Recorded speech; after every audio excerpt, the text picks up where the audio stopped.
Hello दोस्तों, नमस्कार, जय हिंद। दोस्तों, आज की इस वीडियो में हम लोग पढ़ने जा रहे हैं यूपी बोर्ड कक्षा 8 का गृह शिल्प यानी गृह विज्ञान का चैप्टर नंबर 3 खाद्य पदार्थों का संरक्षण। अभ्यास प्रश्न का पहला प्रश्न यहाँ पे दे रखा है, वस्तुनिष्ठ प्रश्न है। प्रश्न नंबर 1 कह रहा है कि मिलान कीजिए। तो मिलान क्या करना है, आप आइए देखते हैं। पहला प्रश्न में यहाँ पे एक तरफ दे रखी हैं चीज़ें, दूसरी तरफ दे रखी हैं घरेलू उपाय। तो इन चीज़ों का हम घरेलू उपाय कैसे करेंगे? जैसे दूध का क्या कर सकते हैं हम लोग, दूध को हम लोग उबालते हैं, ये घरेलू उपाय है। हरा धनिया का हम किस में रखते हैं, गीले कपड़े में लपेट कर रखते हैं तो काफ़ी दिनों तक सुरक्षित रहता है। प्याज एवं लहसुन का नमी से बचाकर खुले में रखते हैं। इनको नमी से बचा करके कहाँ पे रखना है, खुले में रखना है, तो ये ज़्यादा दिनों तक संरक्षित रहेगी।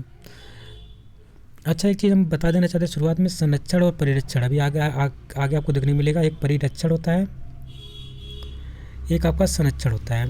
तो इनमें दोनों में क्या अंतर होता है, आप लोग कमेंट बॉक्स में कमेंट करके इसका अंतर बताएंगे, लेकिन हम इससे अभी बाद आगे चलकर इसको दोनों को डिटेल में समझा देंगे।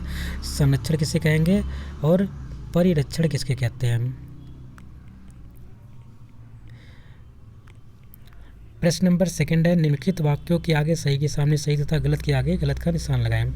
यहाँ पे कुछ वाक्य दे रखे हैं, कुछ सेंटेंस यानी कि आपको कथन दे रखे हैं, और जो कथन सही है उसके सामने सही का निशान लगाना है। जो कथन आपको लगे गलत है उसको गलत को बता दीजिएगा।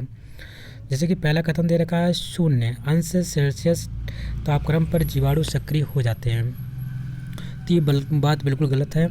0 डिग्री सेंटीग्रेड पर जीवाणु सक्रिय नहीं होते हैं। दूसरा है, परिरक्षण विधि से मुरब्बा, जैम एवं जेली बनाकर सुरक्षित रखते हैं, तो ये बात बिल्कुल सही है। परिरक्षण से में क्या हो, परिरक्षण के माध्यम से जो मुरब्बा होता है, जैम होता है, जेली होता है, ये सब वस्तु को हम सुरक्षित रखते हैं। हम परीक्षण और संरक्षण के बारे में बता ही देते हैं।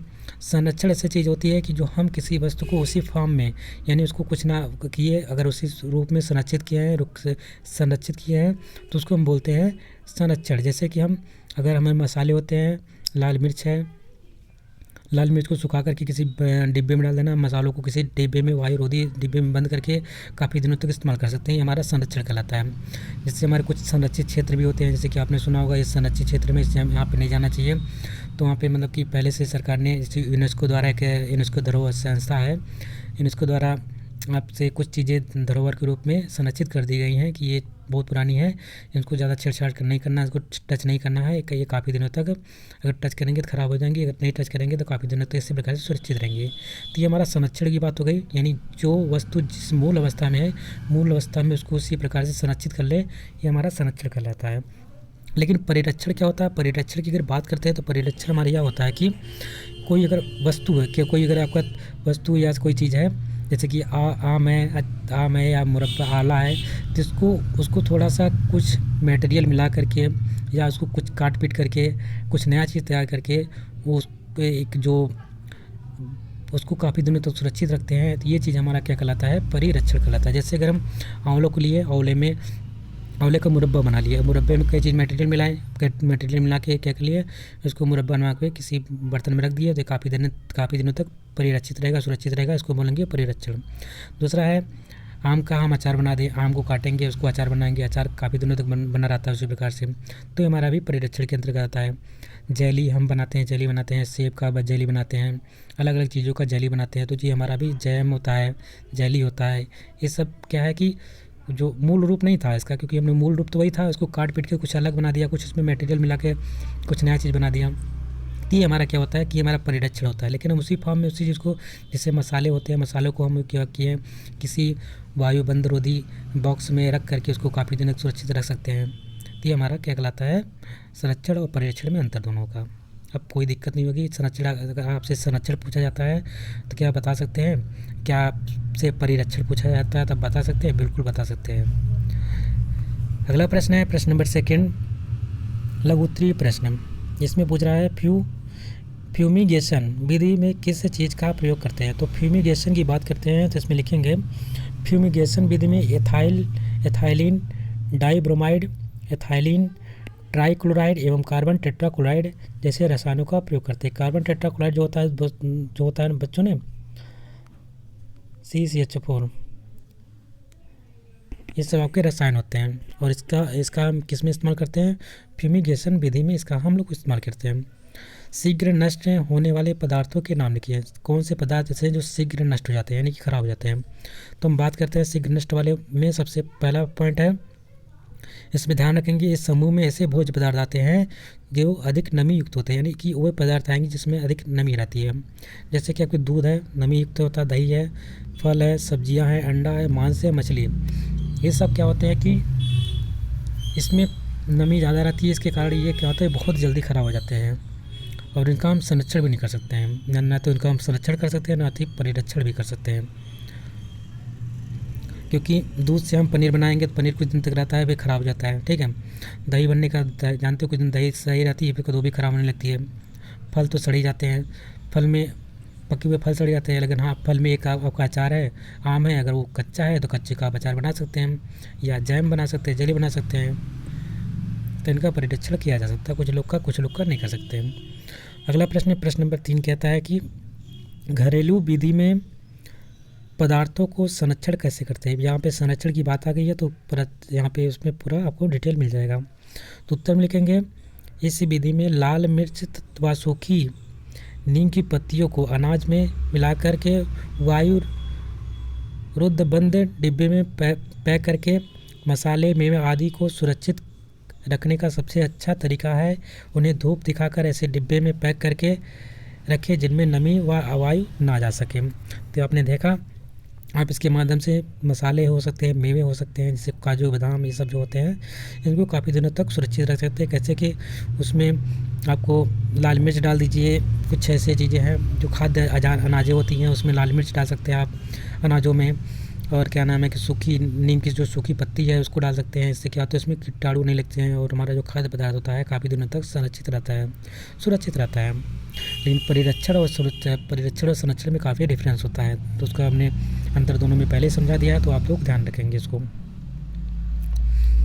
अगला प्रश्न है, प्रश्न नंबर खा है, निर्जलीकरण विधि क्या है। तो उत्तर में लिखेंगे, खाद्य पदार्थों से नमी का हटाना ही निर्जलीकरण कहलाता है।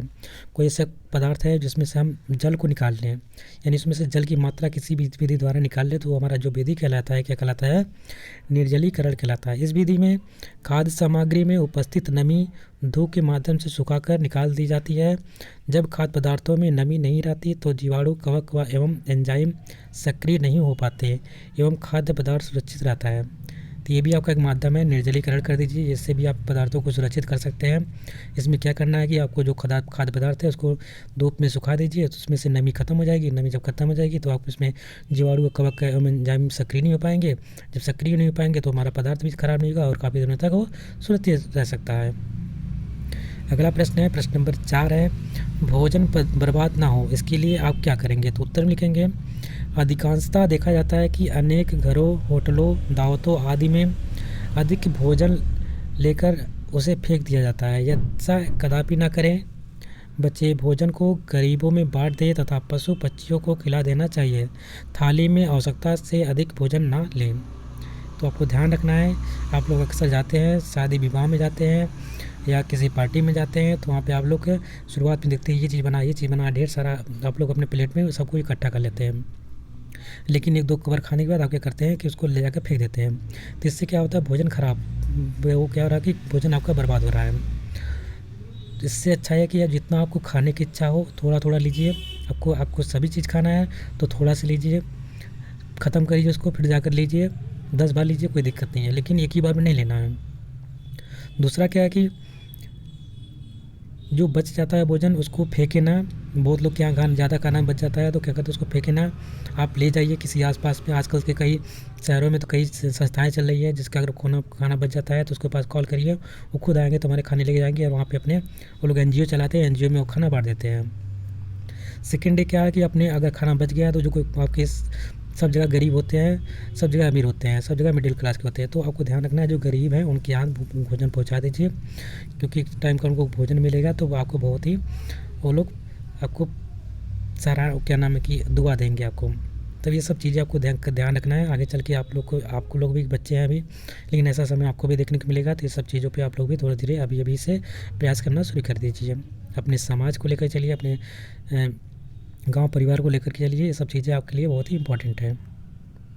प्रश्न नंबर अगला है, खाद्य पदार्थों के संरक्षण के कारण एवं महत्व लिखिए। उत्तर में लिखेंगे घुन, फफूंदी और कीटाणुओं से खाद्य पदार्थों को सुरक्षित रखना जरूरी होता है।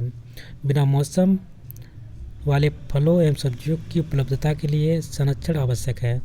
आवश्यकता से अधिक पैदा होने वाले अनाज को सुरक्षित रखना भी आवश्यक है। अनाज, फलों एवं और सब्जियों को दूर के स्थानों पर भोजन के संरक्षण के कारण ही संभव हो सका है। पके हुए भोज्य पदार्थों को सुरक्षित रखकर उसका दोबारा उपयोग करने में समय और ईंधन की बचत होती है। ठीक है, तो इस प्रकार से खाद्य पदार्थों को आप संरक्षण, इसका महत्व क्या है, इसका आप महत्व देख रहे हैं। खाद्य पदार्थों से संरक्षण से हम क्या कर सकते हैं, चीज़ें जो मौसमी चीज़ें नहीं हैं उनका हम संरक्षित करके बिना मौसम में भी इसका इस्तेमाल कर पाते हैं। जैसे कि हमारा आलू होता है, अगर हम आलू को संरक्षित ना करें तो उसको बोने योग्य नहीं रहता है, तो हम क्या करते हैं, उसको कोल्ड स्टोरेज में भेज देते हैं। तो कोल्ड स्टोरेज में भेज देते हैं तो फिर उसका तो कुछ दिन बाद आता है, जैसे जैसे हम भेजे रहते हैं उसी प्रकार से हमको मिलता है। प्याज को हम कोल्ड स्टोरेज में डाल देते हैं। इसी प्रकार से हर चीज़ें होती हैं, अनाजें होती हैं, उनको हम बचाने के लिए कुछ ना कुछ इस्तेमाल करते रहते हैं, संरक्षित करते हैं। और जो पके हुए भोज्य पदार्थ रहते हैं उनको भी हम सुरक्षित रखकर उसको दोबारा इस्तेमाल कर सकते हैं। यह सब हमारा इसका भोजन संरक्षण के महत्व है सब।